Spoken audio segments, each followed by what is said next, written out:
Владислав Сурков. Безлюдная демократия и другие политические чудеса. 2121 года. Есть понятие «исторический факт». Понятие «футуристический факт» не существует. Считается, что мы знаем то, что было, а то, что будет, лишь выдумываем. Преобладает мнение о надежности прошлого, противопоставленного неопределенности будущего. Поэтому стрессированные личности и расстроенные нации охотнее предаются воспоминаниям, нежели мечтам. Им спокойнее среди теней славных предков. Шумная компания незнакомых и непредсказуемых потомков пугает их. Так история получает превосходство над футурологией. Превосходство не вполне обоснованное. На самом деле, память о приобретенном опыте влияет на нас не более, чем представление опыта предстоящего. Дела давно минувших дней описаны зачастую сумбурнее и туманнее, чем миражи и дистопии грядущих эпох. Речи визионеров звучат обычно куда более увереннее, чем сообщения археологов. Так что в среднем прошлое и будущее взаимодействуют на настоящее более-менее равносильно и равноправно. Обе эти большие галлюцинации сотканы из разных образов. В них примерно половину фактов и фикций. Как представленные друг напротив друга зеркала, память и предвидение заводят нас в бесконечный туннель взаимных отражений, создавая иллюзию вечности.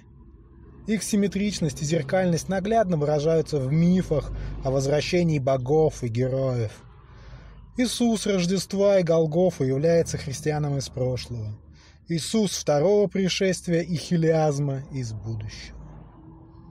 Кецалькоатль, изгнанный народом, которому дал все, обязательно вернется для мести и милости. Король Артур, once and future king, был когда-то и когда-нибудь будет опять. По обе стороны настоящего действуют и Терминатор, и Андрей Саттер. Сказанное выше призвано оправдать предпринимаемую здесь попытку краткого описания государства отдаленного будущего, без претензий на полноту картины, но с гарантией ее реалистичности. Никаких домыслов и гаданий, только сухие футуристические факты. Для того, чтобы прогноз получился интересным, ближайшие 100 лет можно смело пролистать, так как с ними все достаточно ясно.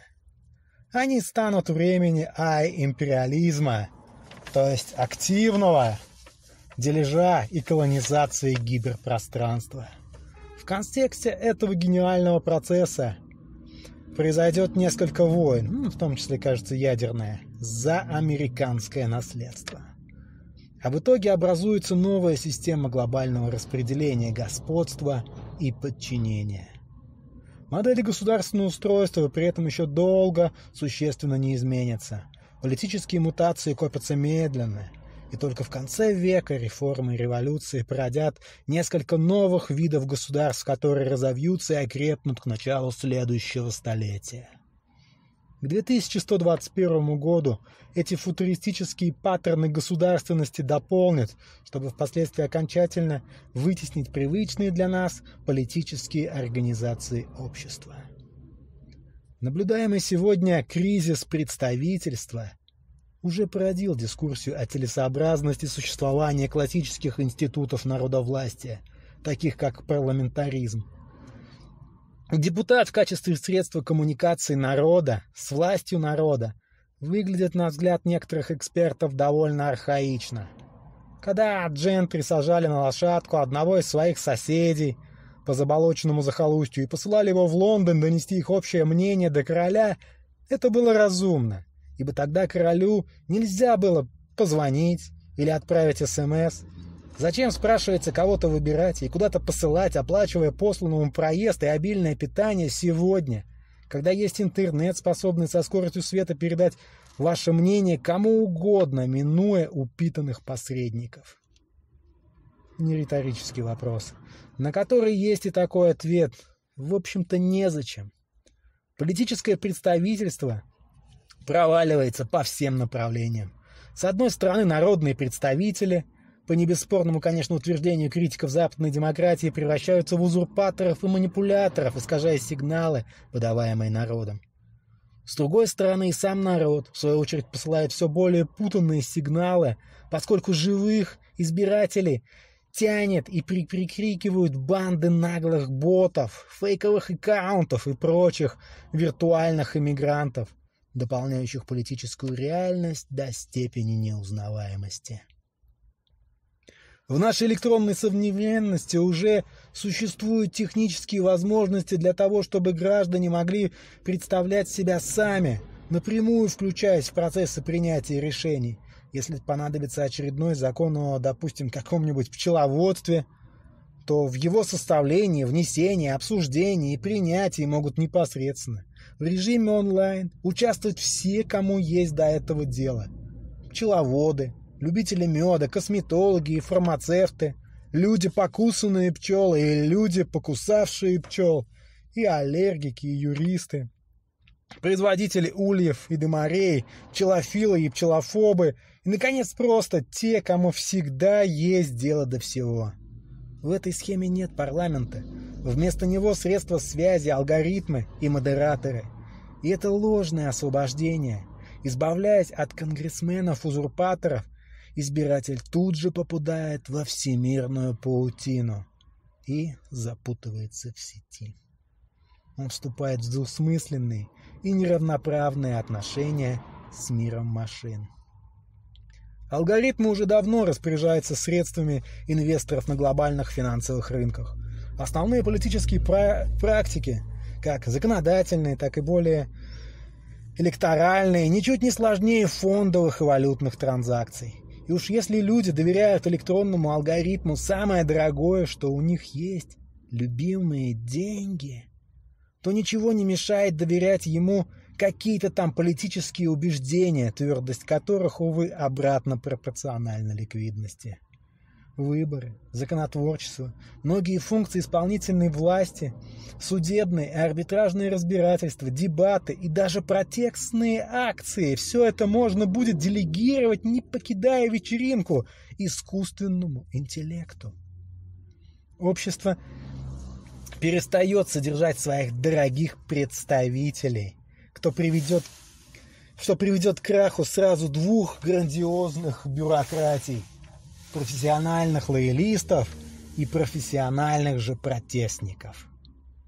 Конечно, политический класс полностью не исчезнет, ведь у алгоритмов есть владельцы. По Карлу Марксу кто владеет средствами производства, тот обладает и решающим влиянием.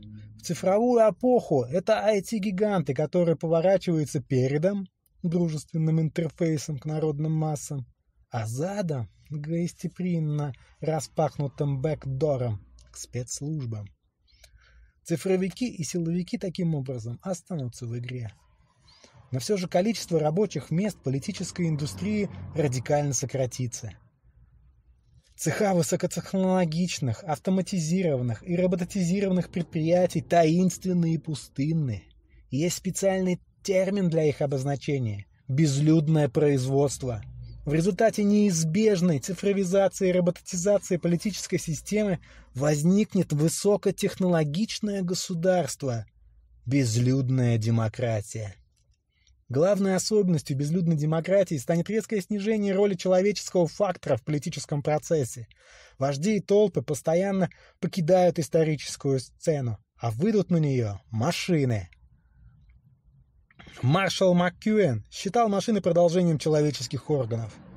Но есть и иная точка зрения, что машины не приложение к человеку, а его продолжение. И как любое порождение, она одержима комплексом Эдипа – устранить родителя.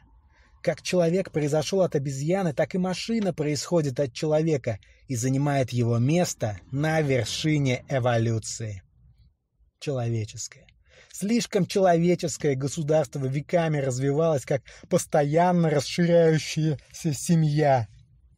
Семья, род, народ, нация, которые находились вместо отцам Отечества и его сынам и дочерям, и родине матери, и любви, и насилию, ему на смену придет техногенное государство, в котором иерархия машин и алгоритмов будет преследовать цели, недоступные пониманию обслуживающих ее людей.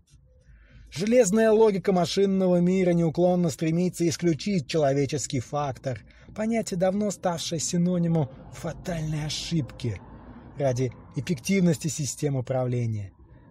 Биологические граждане будут иметь все больше комфорта и все меньше значения.